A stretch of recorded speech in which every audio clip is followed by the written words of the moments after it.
중국 부동산의 삼성전자라 불리던 기업이 무너지기 직전입니다. 바로 완커입니다.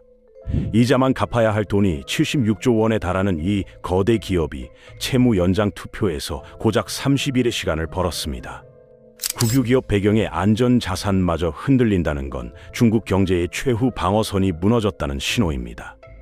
정부는 천문학적인 돈을 풀었는데 왜 기업은 망하고 소비는 죽어가는 걸까요? 그 비밀은 중국이 감추고 있는 기형적인 부채 구조와 금리 딜레마에 있습니다. 오늘 함께 파헤쳐 보겠습니다.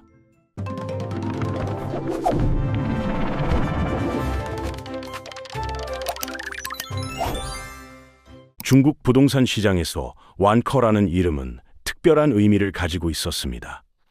헝다나, 비구이 위안 같은 민간 부동산 개발 업체들이 줄줄이 쓰러질 때도 완커만큼은 다르다는 평가를 받았습니다. 이유가 뭘까요? 완커의 최대 주주가 선전시 정부 산하 기업이었기 때문입니다. 쉽게 말해 정부가 뒤를 봐주는 회사였던 겁니다. 투자자들 사이에서 완커 채권은 중국 부동산 채권 중에서도 가장 안전한 자산으로 여겨졌습니다. 국유기업이 망하게 내버려둘 리 없다는 믿음이 있었기 때문입니다.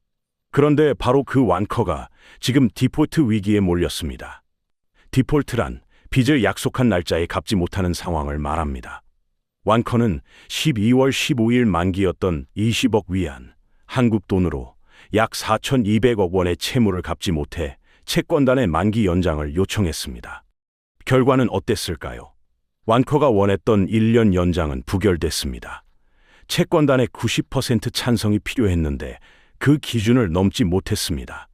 대신 유예 기간을 30일 늘리는 데는 겨우 합의했습니다. 2026년 1월 27일까지 시간을 번 겁니다. 하지만 이건 해결이 아니라 연장일 뿐입니다. 완커의 이자부 부채는 76조 원이 넘습니다. 앞으로 갚아야 할 돈이 산더미처럼 쌓여 있습니다. 이 상황이 왜 심각한지 이해하려면 중국 부동산 위기의 전개 과정을 살펴봐야 합니다.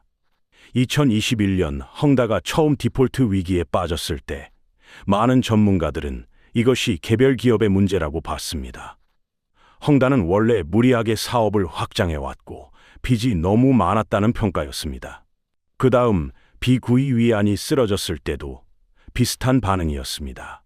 민간 기업들의 과욕이 문제라는 분석이 지배적이었습니다. 하지만 완커는 다릅니다. 완커는 중국 부동산 업계에서 가장 보수적인 재무 운용으로 유명했습니다. 다른 회사들이 빚을 내서 땅을 사들일 때 완커는 현금 흐름을 중시하며 신중하게 사업을 했습니다. 그런 회사마저 버티지 못한다는 것은 이제 개별 기업의 문제가 아니라 시스템 전체의 문제라는 뜻입니다. 상황을 더 어렵게 만드는 건 중국 정부의 대응입니다. 정부는 부동산 시장을 살리기 위해 10조 위안 규모의 부채 스와프 정책을 발표했습니다. 부채 스와프란 지방정부가 높은 이자로 빌린 돈을 낮은 이자의 새 빚으로 갈아타게 해주는 정책입니다. 그런데 이상한 일이 벌어지고 있습니다. 이렇게 막대한 돈을 풀었는데도 기업들은 계속 쓰러지고 있습니다. 소비는 살아나지 않고 있습니다. 부동산 가격은 여전히 하락하고 있습니다. 왜 이런 일이 벌어지는 걸까요? 그 답을 찾으려면 중국 경제의 숨겨진 구조를 들여다봐야 합니다.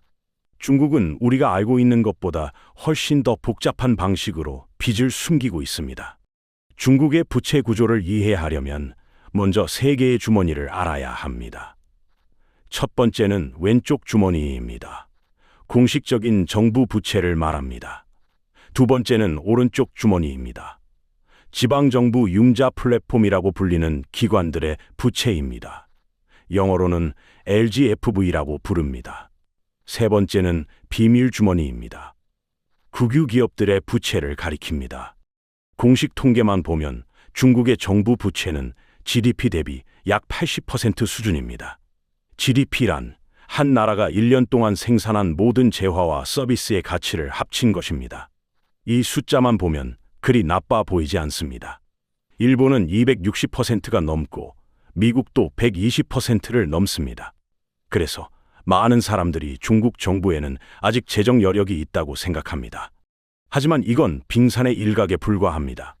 수면 아래에는 훨씬 거대한 빚덩어리가 숨어 있습니다. 바로 LGFV의 부채입니다. LGFV란 지방정부가 인프라 사업을 하기 위해 만든 일종의 특수 목적 회사입니다. 중국에서는 지방정부가 직접 채권을 발행하는 데 제한이 있었습니다. 그래서 우회로를 만든 겁니다. 별도의 회사를 세우고 그 회사가 빚을 내서 도로를 깔고 다리를 놓고 건물을 짓게 한 겁니다. 문제는 이 LGFV들의 빚이 공식 정부 부채에 잡히지 않는다는 점입니다. 형식상 기업 부채로 분류되기 때문입니다. 그런데 실질적으로는 지방정부가 갚아야 할 빚입니다. 이 숨겨진 부채의 규모가 얼마나 될까요? 추정치마다 다르지만 적게 잡아도 60조 위안에서 많게는 100조 위안까지 추산됩니다. 한국 돈으로 한 경원이 넘는 규모입니다. 1경이면 1조의 만배, 상상하기도 어려운 규모입니다. 여기에 국유기업들의 부채까지 더하면 상황은 더 심각해집니다. 중국의 국유기업들은 사실상 정부의 연장선입니다. 이들이 망하면 정부가 구제해야 합니다. 이 부채까지 합치면 중국의 실질적인 정부 관련 부채는 GDP의 300%를 넘는다는 분석도 있습니다. 이 구조가 왜 문제가 되는지 구체적으로 살펴보겠습니다. LGFV들은 주로 부동산 개발과 인프라 사업을 통해 수익을 냈습니다. 땅을 개발하고 그 땅을 부동산 개발업체에 팔아서 빚을 갚았습니다. 이 시스템은 부동산 가격이 계속 오를 때는 잘 작동했습니다. 하지만 부동산 시장이 무너지자 모든 것이 꼬이기 시작했습니다. LGFV의 돌려막기가 어떻게 작동하는지 좀 더 자세히 들여다보겠습니다. 이해를 돕기 위해 간단한 예를 들어보겠습니다. 한 지방정부가 도로를 건설하기 위해 LGFV를 통해 100억 위안을 빌렸다고 가정해 보겠습니다. 이자율이 연 7%라면 매년 7억 위안의 이자를 내야 합니다. 원래 계획은 이랬습니다. 도로가 완공되면 주변 땅값이 오릅니다. 그 땅을 개발업체에 팔아서 100억 위안 이상을 회수합니다. 빚을 갚고도 남는 장사입니다. 실제로 2010년대까지 이 방식은 아주 잘 작동했습니다. 중국 전역에서 새 도시가 생기고 고속철도가 깔리고 공항이 들어섰습니다. 그런데 2020년대에 들어서면서 상황이 완전히 바뀌었습니다. 부동산 시장이 꺾이자 땅이 안 팔립니다. 팔리더라도 예상 가격의 절반에도 못 미칩니다. 100억 위안을 빌려서 사업을 했는데 땅을 팔아봤자 50억 위안밖에 못 받는 겁니다. 나머지 50억 위안은 어떻게 해야 할까요? 여기서 돌려막기가 시작됩니다. 새로운 빚을 내서 기존 빚의 이자를 갚습니다. 그러면 부채 총액은 계속 늘어납니다. 100억 위안이었던 빚이 110억 위안이 되고 120억 위안이 됩니다. 이자 부담도 함께 늘어납니다. 더 많은 돈을 빌려서 더 많은 이자를 갚아야 합니다. 마치 눈덩이를 굴리듯 빚이 불어나는 겁니다. 중국 정부가 발표한 10조 위안 부채 스와프는 바로 이 문제를 해결하기 위한 것입니다. 높은 이자로 빌린 LGFV 부채를 낮은 이자의 지방정부 채권으로 바꿔주겠다는 겁니다. 7% 이자를 3%로 낮춰주면 이자 부담이 절반 이하로 줄어듭니다. 숨통이 트일 수 있습니다. 그런데 왜 효과가 없는 걸까요? 첫째, 규모가 턱없이 부족합니다. 10조 위안은 많아 보이지만 LGFV 전체 부채에 비하면 10분의 1 수준입니다. 둘째, 이미 이자 갚는데 허덕이는 상황에서 원금을 갚을 여력이 없습니다. 이자를 낮춰줘도 원금은 그대로입니다. 가장 큰 문제는 새로운 수익원이 없다는 점입니다. 부동산 시장이 살아나지 않는 한 LGFV들은 계속 빚으로 빚을 갚아야 합니다. 정부가 아무리 돈을 부어도 그 돈은 이자 갚는 데 들어가고 실물 경제로는 흘러가지 않습니다. 그 증거가 곳곳에서 나타나고 있습니다. 정부가 돈을 풀어도 경제가 살아나지 않는 현상을 돈맥경화라고 부릅니다. 우리 몸에서 피가 돌아야 살듯이 경제에서는 돈이 돌아야 삽니다. 그런데 지금 중국에서는 돈이 돌지 않고 있습니다. 가장 충격적인 증거는 소비 지표입니다. 2024년 11월 중국 소매 판매 증가율이 고작 1.3%에 그쳤습니다. 이건 코로나 봉쇄 시기였던 2022년 12월 이후 약 3년 만에 가장 낮은 수치입니다. 14억 인구의 나라에서 1.3% 성장이라는 건 사실상 정체나 다름없습니다. 물가 상승률을 감안하면 실질적으로는 오히려 줄었을 수도 있습니다. 중국 소비자들이 지갑을 완전히 닫아버린 겁니다. 광군제 실적도 마찬가지입니다. 광군제는 매년 11월 11일에 열리는 중국판 블랙 프라이데이입니다.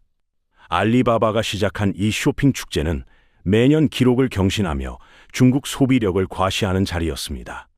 2019년에는 하루 만에 38조 원어치가 팔렸습니다. 하지만 최근 몇 년간 성장세가 급격히 꺾이면서 알리바바는 2022년부터 구체적인 매출액 발표를 중단했습니다. 자랑할 게 없어진 겁니다. 왜 소비가 이렇게 얼어붙었을까요? 가장 큰 이유는 부동산 자산 가치의 하락입니다.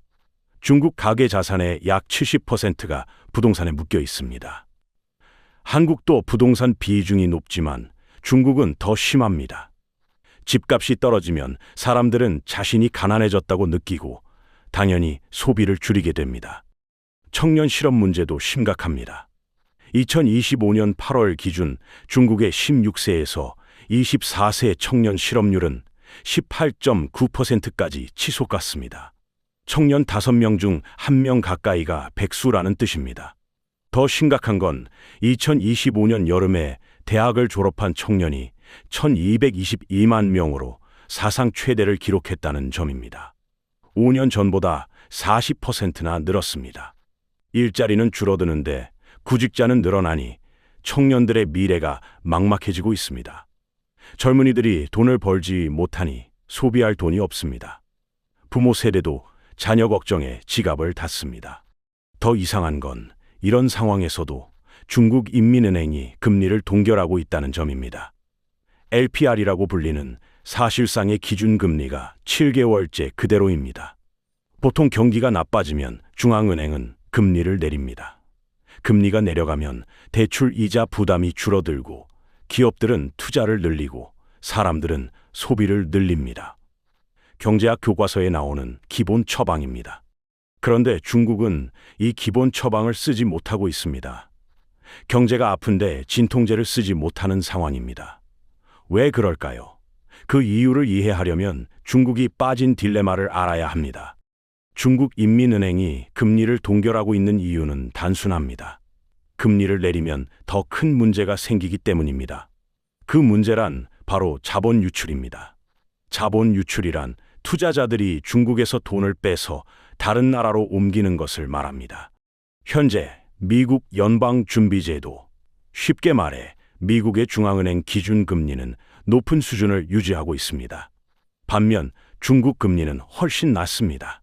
이 상황에서 중국이 금리를 더 내리면 어떤 일이 벌어질까요? 투자자들 입장에서 생각해 보겠습니다. 중국에 돈을 넣으면 낮은 이자를 받습니다. 미국에 넣으면 높은 이자를 받습니다. 당연히 미국으로 돈을 옮기려 할 겁니다. 돈이 빠져나가면 위안화 가치가 떨어집니다. 환율이 오르는 겁니다. 위안화가 약해지면 수입 물가가 올라갑니다. 같은 달러를 주고도 살 수 있는 물건이 줄어드는 겁니다. 에너지와 식량을 많이 수입하는 중국으로서는 큰 부담입니다. 더 심각한 건 외국인 투자자들의 이탈입니다.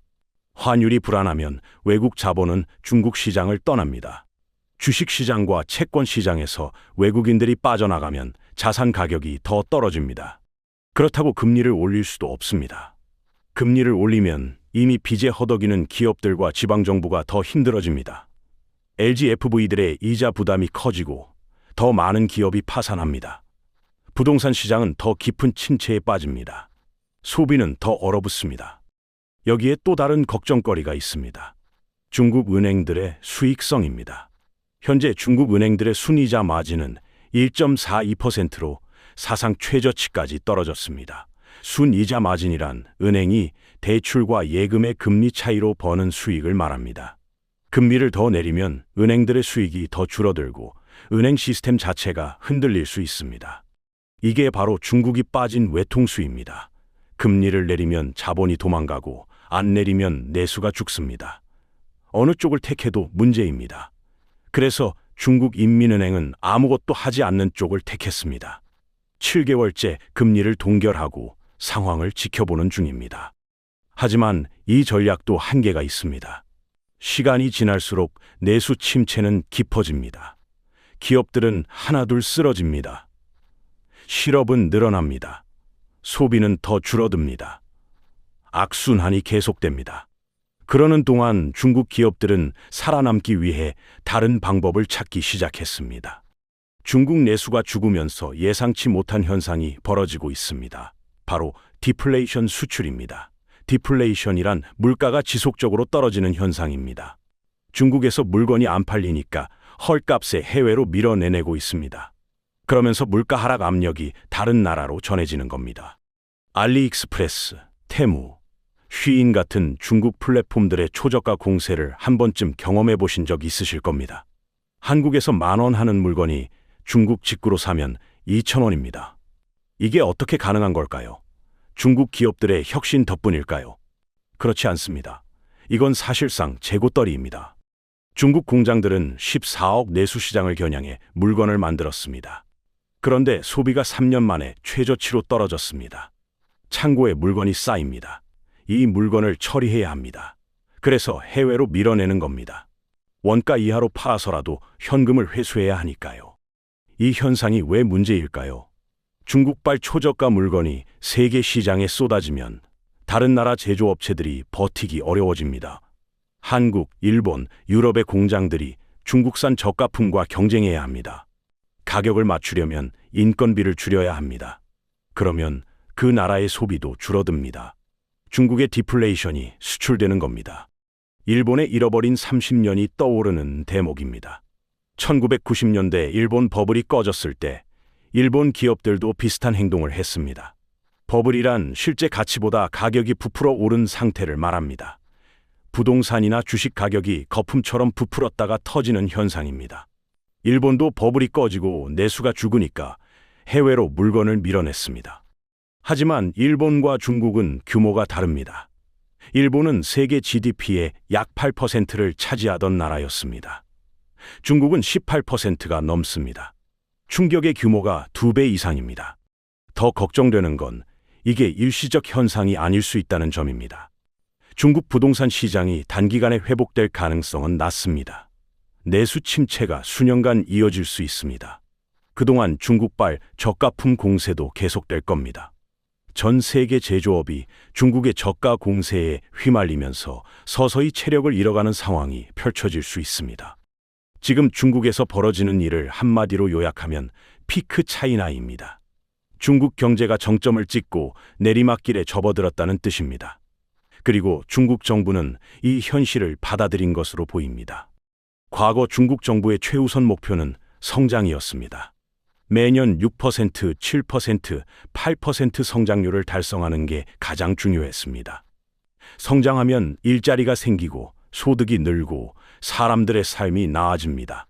공산당이 국민의 지지를 얻는 근거가 여기서 나왔습니다. 하지만 지금 중국 정부의 행동을 보면 목표가 바뀐 것 같습니다. 성장보다 체제 유지가 더 중요해졌습니다. 급격한 금융위기를 막는 게 우선입니다. 기업들이 천천히 질서 있게 파산하도록 관리하는 겁니다. 완커 사태가 대표적인 예입니다. 정부가 정말 완커를 살리고 싶었다면 국유은행들의 지시에서 자금을 수혈했을 겁니다. 과거에 그렇게 했습니다. 하지만 이번에는 채권단 투표로 넘겼습니다. 시장에서 알아서 처리하라는 신호입니다. 망할 기업은 망하게 두겠다는 뜻입니다. 이 전략의 핵심은 급격한 붕괴를 막는 것입니다. 중국은 일본처럼 될 수 있습니다. 버블이 꺼지고 장기 침체에 빠지는 겁니다. 하지만 일본식 시나리오는 관리 가능합니다. 천천히 조정되니까요. 중국이 정말 두려워하는 건 1997년 아시아 금융위기 같은 급격한 붕괴입니다. 환율이 폭락하고 기업들이 연쇄 도산하고 사회가 혼란에 빠지는 상황 말입니다. 그래서 중국은 자본 통제를 유지하고 있습니다. 자본 통제란 국민이나 기업이 돈을 해외로 마음대로 빼낼 수 없게 막는 정책입니다. 돈이 한꺼번에 빠져나가는 걸 방지하는 겁니다. 국유은행들이 부실 기업에 계속 돈을 대주는 것도 같은 맥락입니다. 시간을 버는 겁니다. 이렇게 버티다 보면 언젠가 상황이 나아질 수도 있습니다. 아니면 천천히 쇠퇴하는 길로 갈 수도 있습니다. 어느 쪽이든 과거처럼 빠르게 성장하는 중국은 이제 없습니다. 중국 경제의 변화는 한국에 직접적인 영향을 미칩니다. 한국 수출에서 중국이 차지하는 비중은 약 20%답니다. 가장 큰 수출 시장입니다.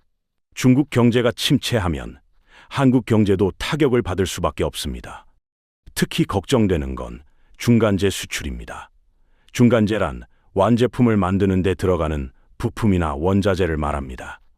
한국은 반도체, 디스플레이, 석유화학 제품을 중국에 많이 팝니다. 중국 공장들이 이 부품으로 완제품을 만들어서 세계에 수출했습니다. 그런데 중국 내수가 죽고 수출도 압박을 받으면 중국 공장들의 생산이 줄어듭니다. 한국 중간재에 대한 수요도 함께 줄어듭니다. 여기에 중국의 디플레이션 수출이 겹칩니다. 중국산 저가품이 세계 시장에 쏟아지면 한국 기업들도 가격 경쟁에 휘말립니다. 마진이 줄어듭니다. 수익성이 악화됩니다. 그렇다면 어떻게 대비해야 할까요? 첫째, 중국 의존도를 낮춰야 합니다.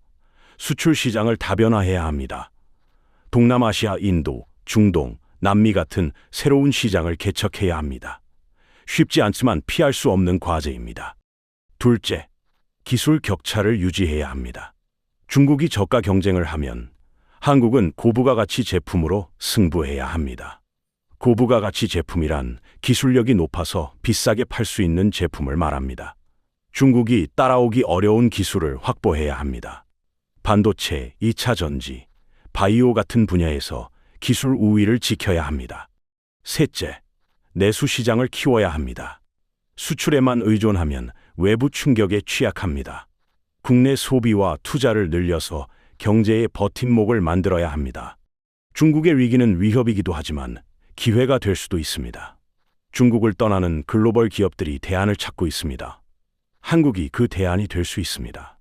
위기 속에서 준비된 자만이 기회를 잡습니다. 완커 사태는 시작에 불과합니다. 중국 경제는 지금 구조적인 전환기를 겪고 있습니다. 빠른 성장의 시대는 끝났고 부채와의 긴 싸움이 시작됐습니다. 이 과정에서 더 많은 기업이 쓰러질 것이고 더 많은 충격이 세계 경제에 전해질 겁니다. 우리가 기억해야 할 교훈이 있습니다. 빚으로 만든 성장은 영원하지 않다는 것입니다.